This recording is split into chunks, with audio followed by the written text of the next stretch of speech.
Thanks to Squarespace for making this video possible. More on that after this video.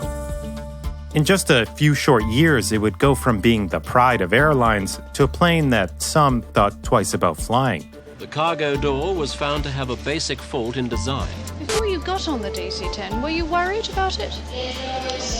After the Chicago disaster, though, it's the engine mountings that have come under the closest scrutiny.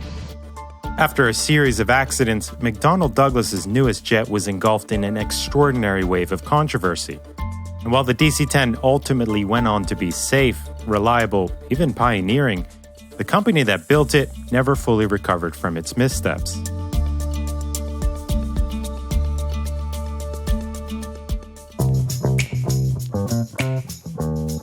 The DC-10 story begins in the early 1970s, at a pivotal time when air travel was undergoing a revolution. Long-distance flying, once reserved for the wealthy, opened up to the middle class, and some of this had to do with aircraft design. A 1960s-era airliner like a long-range Boeing 707 had a single aisle, accommodating at most 6 seats across. But a new generation of planes introduced for the 1970s added another aisle, allowing for many more seats. These new generation of airliners were called wide-bodies, and their increased capacity and new efficient fan jet engines helped make air travel more affordable. Leading the way was Boeing's revolutionary 747. Introduced in 1970, the world's first wide-body was double the size of earlier airliners, and the jumbo jet quickly became an icon of the jet age. But rival manufacturers raced to unveil wide-bodies of their own. In 1971, McDonnell Douglas introduced the DC-10. With a striking Trijet configuration, it promised improved fuel efficiency and lower maintenance costs. The medium to long-range airliner could be configured to carry anywhere from 255 to 380 passengers. And with larger windows and a quiet, spacious cabin, the DC-10 set a new benchmark for passenger comfort. This was an entirely new kind of airliner, and McDonnell Douglas anticipated huge demand. But so did rival Lockheed, a company also introducing a new Trijet widebody, aimed at largely the same market as the DC-10. The two companies were building pretty much the same plane, but the L-1011 was Lockheed's first ever jet airliner. McDonnell Douglas, on the other hand, had been building them since the late 1950s, so they knew a thing or two about slinging jets. The DC-10's wide-body design incorporated many existing narrow-body technologies from earlier DC-8 and DC-9s. Focusing on simplicity and reliability, McDonnell Douglas took a technologically cautious approach in an era of rapid technological change, and this helped accelerate the DC-10's development. On the other hand, the L-1011's more ambitious and technically advanced design threw Lockheed's program into a tailspin of cost overruns and delays. The DC-10 beat the L-1011 to the market, and it was less expensive, so McDonnell Douglas was soon outselling its rival. The DC-10 is probably the quietest jetliner you've ever flown in. The United DC-10 Friendship, a plane designed to please everybody. From a wide-body Continental Airlines DC-10. But the DC-10 would quickly lose its shine. In just a few short years, the new jet would go from being the pride of airlines to a plane that some people thought twice about flying. A series of accidents during the 1970s, some of which were attributed to the plane's design, engulfed the DC-10 in an extraordinary wave of controversy. McDonnell Douglas found itself facing accusations that it had rushed the plane's development, leading to inadequate, even negligent design decisions. In 1979, an American Airlines DC-10 was involved in America's worst air disaster. But it's the events after the crash that really damaged the plane's reputation. In an unprecedented move, the Federal Aviation Administration suspended the DC-10's type certificate. For 5 weeks, U.S.-registered DC-10s sat grounded on tarmacs, and foreign DC-10s were banned from flying into U.S. airspace. The investigation focused on a suspected flaw with the airplane's engine mountings, but the sudden grounding caused chaos at airports. How are you going to get there now? I have no idea. I just picked up my luggage downstairs in a mess. I don't know where. We'll go from there. Before you got on the DC-10, were you worried about it?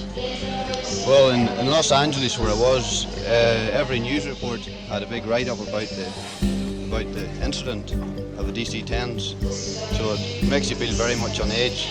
This delay is due to DC-10 operating restrictions, and passengers are requested to await further calls concerning this flight. A spokesman for the FAA in the United States declared there was a distinct possibility that the model might never fly again. Operators and passengers around the world are wondering whether the sight of a climbing DC-10 will be as common in the future, or whether it will ever be seen again. Damage to the DC-10's reputation was immediate and severe. Airlines stopped featuring the plane in their advertisements. Some quietly removed DC-10s from their mainline routes, and new orders for McDonnell Douglas's widebody dried up. But the 1979 American Airlines crash was ultimately attributed to improper maintenance procedures and not directly to a design flaw in the DC-10. But that did little to vindicate the plane's reputation in the eyes of the public, because memories were still fresh from an even deadlier incident 5 years earlier. In 1974, a Turkish Airlines DC-10 crashed outside of Paris when an improperly locked cargo door blew open. The explosive depressurization triggered a catastrophic chain of events, which ultimately severed critical hydraulic lines needed to control the jet. This was one of the world's worst air disasters, and it might have been avoidable, because 2 years earlier, the same catastrophic chain of events almost brought down an American Airlines DC-10 just outside of Detroit. Only the pilot's skill and sheer luck that some hydraulic lines still remained intact prevented disaster. But remarkably, McDonnell Douglas knew about issues with the cargo door, even before the plane entered service. The company had witnessed the cargo door blowout during its own ground testing. Not surprisingly, McDonnell Douglas was criticized for how it handled the issue, which involved negotiating their way out of an FAA-issued airworthiness directive. Instead, McDonnell Douglas was allowed to handle the cargo door flaw by issuing a service bulletin. But it was ultimately ignored by some airlines. After the Turkish Airlines disaster, McDonnell Douglas was hit with multiple lawsuits from families of the victims, including, up to that point, the largest lawsuit in history. And when it became clear they'd likely be held liable, the cases were settled. But while the Turkish Airlines disaster was a PR nightmare for McDonnell Douglas, it's the 1979 Chicago disaster that really seemed to crystallize the DC-10's reputation. The ensuing media frenzy, much of it driven by speculation, was truly unprecedented. But there were other, more pointed criticisms, like accusations that the DC-10's design had been compromised in a deliberate rush to beat the L-1011 to the market, resulting in an overall less sophisticated plane. But what is certain is that it would take years for the DC-10's reputation to recover.